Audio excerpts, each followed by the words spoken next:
പലതും കേട്ടു. സ്വന്തം ഭർത്താവിന്റെ രഹസ്യബന്ധം നേരിൽ കണ്ടു തന്നെ വിശ്വസിക്കണമെന്ന് തോന്നി. തൃപ്തിയായി. വേണ്ട, ഈ നിമിഷം മുതൽ നമ്മൾ തമ്മിലുള്ള എല്ലാ ബന്ധവും തീർന്നു. പക്ഷെ എന്നെയും എന്റെ മോളെയും വഞ്ചിച്ച് നിങ്ങളെ സുഖമായി ജീവിക്കാൻ ഞാൻ അനുവദിക്കില്ല. ഞങ്ങളുടെ ശവം കൂടി നിങ്ങൾ കാണേണ്ടി വരും. അതെ, ദൈവ സത്യമായിട്ട് ഞാൻ പറയാ, ആ കടുങ്കൈ ഞാൻ ചെയ്യും. എന്തിനാടാ ആ പാവത്തിനോട് ഈ ദ്രോഹം ചെയ്തത്? അച്ഛാ വേണ്ട, അവള് പറഞ്ഞതുപോലെ ഈ നിമിഷം മുതൽ എനിക്ക് ഇങ്ങനൊരു മകനില്ല. वो औरत तुम्हारी पत्नी है क्या? यूं तुम दोनों ने मिलकर उस बेचारी को धोखा दे दिया। क्या तुम पहले से ये बात जानती हो? बोलो, कहो। मैं जानती थी। उस औरत के आंसू एक बच्चे को भी श्रापित कर देगा। तुमने हमारे कुल का नाम मिट्टी में मिला दिया।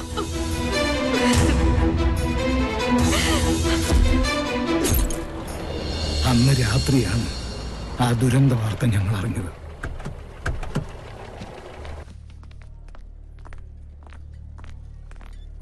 നിന്റെ അമ്മയുടെ ജഡമായിരുന്നു പിന്നീട് ഞങ്ങൾ കണ്ടത്.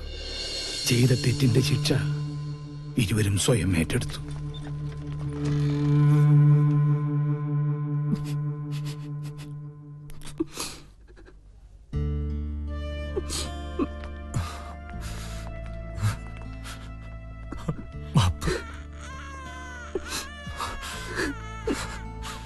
എന്റെ മോളെ വളർത്തും, ഒന്നും അവളെ അറിയിക്കരുത്.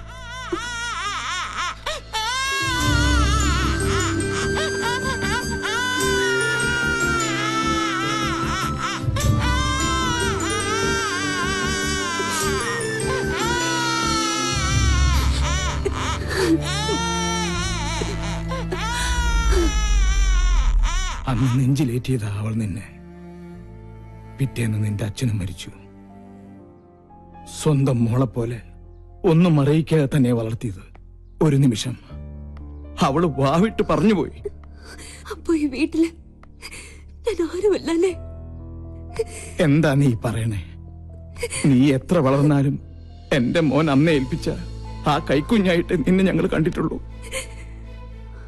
അറിഞ്ഞു തന്നെയാ നിന്റെ എല്ലാ കുസൃതിത്തരങ്ങൾക്കും ഈ മുത്തച്ഛൻ കൂട്ടുനിന്നത്. സ്വന്തം മോളല്ല, എന്നിട്ടും എത്ര വാത്സല്യത്തിന് എന്നെ വളർത്തിയത്. അമ്മയെ എന്തുമാത്രം ഞാൻ വേദനിപ്പിച്ചിട്ടുണ്ട്. ഈ ഞാൻ കാരണമല്ലേ അമ്മയുടെ ജീവിതം പോലും ഇങ്ങനെയായത്? അല്ല, ഒരർത്ഥത്തിൽ പറഞ്ഞ രാജലക്ഷ്മിയുടെ ജീവിതം തകർത്തത് ഈ ഞാനാ. ആ രഹസ്യബന്ധത്തിൽ നിന്നും എന്റെ മോനകറ്റാൻ മനപ്പൊരുത്തം പോലും നോക്കാതെ മുറപ്പെണ്ണിനെ കൊണ്ട് ഞാൻ അവനെ കെട്ടിച്ചു. അവൾക്കൊന്നും അറിയില്ലായിരുന്നു. എന്റെ സ്വാർത്ഥതയ്ക്ക് വേണ്ടി ഞാൻ അവളെ ബലിയാടാക്കിയത്. ഈ മുത്തച്ഛന് ഒരു പ്രായശ്ചിത്തം ചെയ്യണം നിന്നിലൂടെ. അവൾ പൂജമോൾക്ക് വേണ്ടി ഒരുപാട് ആശിച്ചുപോയി. നാട്ടിൽ ചെന്ന് ഞാനും വാക്കുകൊടുത്തു, ഈ കല്യാണം തന്നെ നടക്കട്ടെ. സഞ്ജയനോട് വല്ല മോഹവും മനസ്സിൽ തോന്നിയിട്ടുണ്ടെങ്കിൽ എന്റെ മോളത് മറക്കണം. ഈ മുത്തച്ഛന്റെ ഒരു അപേക്ഷയാണ്.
എന്ത് വേഷമാടി ഇത്? നിന്നോടാ ചോദിച്ചത്. അമ്മ അമ്മ ചുമ്മാ പറഞ്ഞതല്ലേ. പാവച്ചി പേടിച്ചു.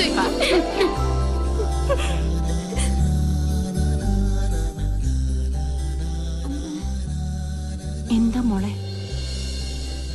മോള് ഉറങ്ങിക്കോ.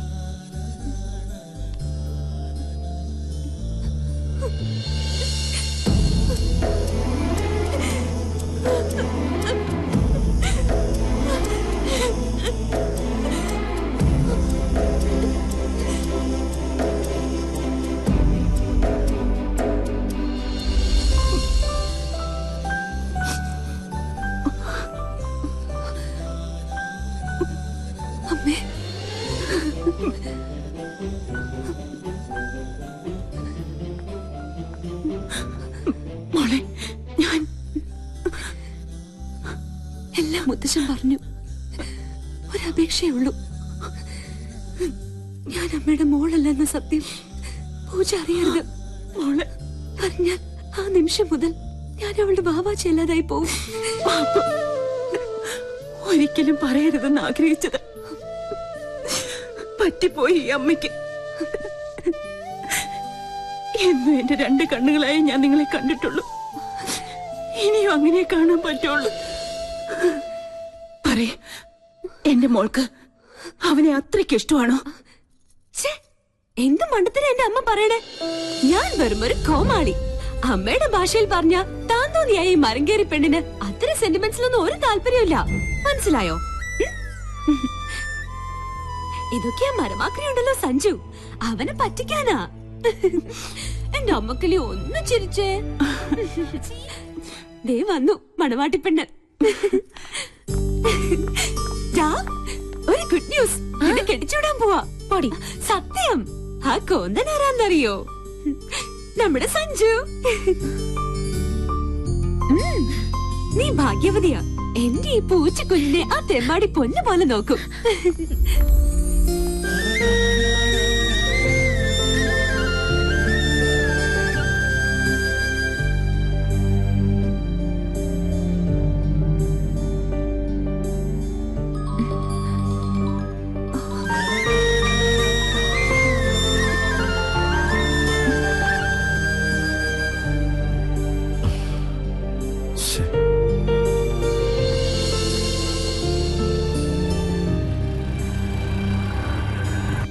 എന്തായി, കിട്ടിയോ?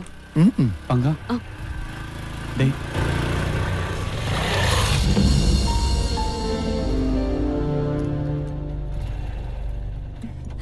Hi lieutenant commander, how are you? ഞാൻ ഒരുപാട് നിന്നെ ട്രൈ ചെയ്തു. നീ എന്താ ഫോൺ എടുക്കാൻ? സോറി, സ്വല്പം തിരക്കിലായി പോയി. എന്താ പ്രശ്നം? നീ ഈ ലോകത്തൊന്നും അല്ലേ, കാര്യങ്ങളൊക്കെ തകിടം മറിഞ്ഞു. എന്ത് പറ്റി?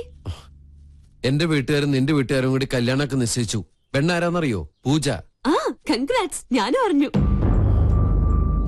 എന്നിട്ട് നീയൊന്നും പറഞ്ഞില്ലേ? എന്ത് പറയാൻ? അല്ല, നമ്മള് തമ്മില് നമ്മള് തമ്മിലെ ഇഷ്ടമാണെന്നുള്ള കാര്യം. ആണോ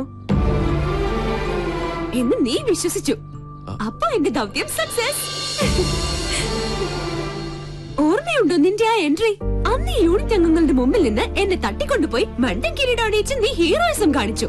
അതെ, കടുവായെ പിടിച്ച പഴയ കിടുവ മറക്കാൻ പറ്റുമോ? അന്ന് ഞാൻ ചാലഞ്ച് ചെയ്തതായിരുന്നു, ഇതേ യൂണിറ്റ് അംഗങ്ങളുടെ മുമ്പിൽ നിന്നെ ഒന്ന് ഫോൺ ആക്കണമെന്ന്. അത് സാധിച്ചു. അല്ല, മനസ്സിലായില്ല. സത്യത്തിൽ ഇവിടെ എന്താണ് സംഭവിച്ചത്? അത് ഞങ്ങൾ തമ്മിലുള്ളൊരു സീക്രട്ട് പ്ലേയാ.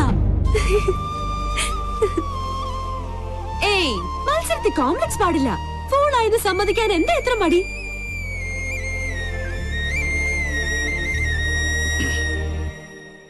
തന്റെ ഉദ്ദേശം അതായിരുന്നെങ്കില് നിഷേധിക്കുന്നില്ല.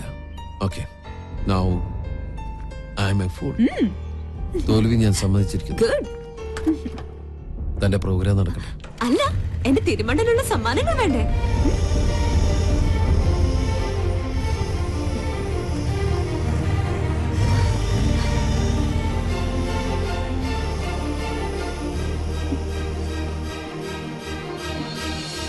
ഇപ്പോ അയാള് വെറും മണ്ടൻ, നീ മിടുക്കി. ഇതാണ് യഥാർത്ഥ പിങ്കി ഷോ. നന്നായിട്ടുണ്ട്. പൂജയുടെ കല്യാണം നടക്കണം. ആ ഒരു ലക്ഷ്യം മാത്രമേ ഇപ്പൊ എന്റെ മനസ്സിലുള്ളൂ. നീ കരുതുന്നുണ്ടോ നിന്റെ ഈ പ്രകടനങ്ങളൊക്കെ അയാള് പൂർണ്ണമായും വിശ്വസിച്ചു? അത്രയ്ക്ക് മണ്ടനല്ല അയാള്. എങ്ങനെയെങ്കിലും അവനത് വിശ്വസിപ്പിച്ചേ പറ്റൂ. ഇനി നിനക്ക് എന്നെ സഹായിക്കാൻ കഴിയുള്ളൂ. ഞാൻ നിന്റെ പെണ്ണാണെന്ന് നീ അവനോടൊരു കള്ളം പറയണം. അങ്ങനെ ഒരു കള്ളം പറഞ്ഞ് ബലിപ്പിച്ചാലേ അവനത് വിശ്വസിക്കത്തുള്ളൂ. പ്ലീസ്, എനിക്ക് വേണ്ടി നീ അത് പറയണം. ശരിയാ, പഴമക്കാർ പറയുന്ന പോലെ 1000 കള്ളം പറഞ്ഞാൽ ഒരു കല്യാണം നടക്കണമെന്നാ പറയാം. ആ, ലൊക്കേഷനിൽ വന്നപ്പോ സംസാരിക്കാൻ പറ്റിയില്ല. അവള് കാണിച്ച് പ്രേമവും നടവൊക്കെ ഞാൻ കൂടെ അറിഞ്ഞോണ്ടായിരുന്നു. പക്ഷെ സാറ് അത് തെറ്റിദ്ധരിച്ചു. ഒരു തെറ്റിദ്ധാരണ, ലിവിറ്റ്. ഞാൻ അപ്പോഴേ അത് മറന്നു. ഇരുമ്പ് വളയ്ക്കാൻ അത്രയ്ക്ക് പാടില്ല, പക്ഷെ ഒരു പെണ്ണിനെ വളച്ചെടുക്കാനാ, പ്രത്യേകിച്ച് എന്നെ പോലെ ഒരാൾക്ക്. അതെ, ഇപ്പൊ എന്റെ പെണ്ണാ അവള്. ഞങ്ങള് തമ്മിൽ അത്രയ്ക്ക് ഇഷ്ടത്തില്ല. സോറി, എനിക്കത് അറിയില്ലായിരുന്നു. Anyway, you are lucky. ഇത് മാത്രം പോരാ, പിന്നെ പൂജയുടെ കല്യാണം നടന്നാലേ ഞങ്ങളുടെ വിവാഹം നടക്കുള്ളൂ. എന്റെ മുമ്പിൽ അവൾ വെച്ച ഒരേ ഒരു കണ്ടീഷൻ അത് മാത്രം. സാറ് ഞങ്ങളെ സഹായിച്ചേ പറ്റുള്ളൂ. Excuse me. ഹലോ. ആ, ഒരുവിധം ലീവ് ഒപ്പിച്ചെടുത്തു. ഇപ്പൊ തന്നെ പുറപ്പെടും. കണ്ടില്ലേ, കല്യാണത്തിന് എന്നെക്കാൾ തിടുക്കം എന്റെ വീട്ടുകാർക്ക്. പൂജയുമായുള്ള വിവാഹത്തിന് അവർ തീയതി വരെ ഉറപ്പിച്ചു കഴിഞ്ഞു. എന്ത് നമ്മൾ ആഗ്രഹിച്ചാലും ദൈവം നിശ്ചയിച്ച പോലെ നടക്കുള്ളൂ. അത് നല്ലതിനാവും. എന്തായാലും തന്നെ സമ്മതിച്ചിരിക്കുന്നു. ഒരു തുക്കട ക്യാമറയും തൂക്കി നല്ലൊരു പെൺകുട്ടി ഒപ്പിച്ചെടുത്തില്ലേ. Anyway, congrats. Happy journey. Thank you. ഒടുവിൽ അവരുടെ കോമഡി ഷോയിലെ അവസാന ഭാഗം പോലെ ആ മണ്ടൻ കിരീടം നീ സ്വയം അണിഞ്ഞു എനിക്ക് വേണ്ടി.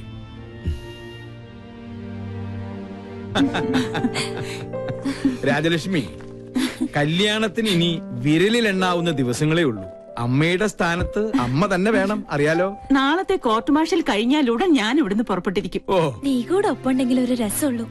പ്ലീസ് ഡാ, 2 എപ്പിസോഡ് കൂടി എടുത്തിയാലുള്ളൂ നാളെ ഞാനും അമ്മയും ഒരുമിച്ച് തറവാട്ടിൽ ലാൻഡ്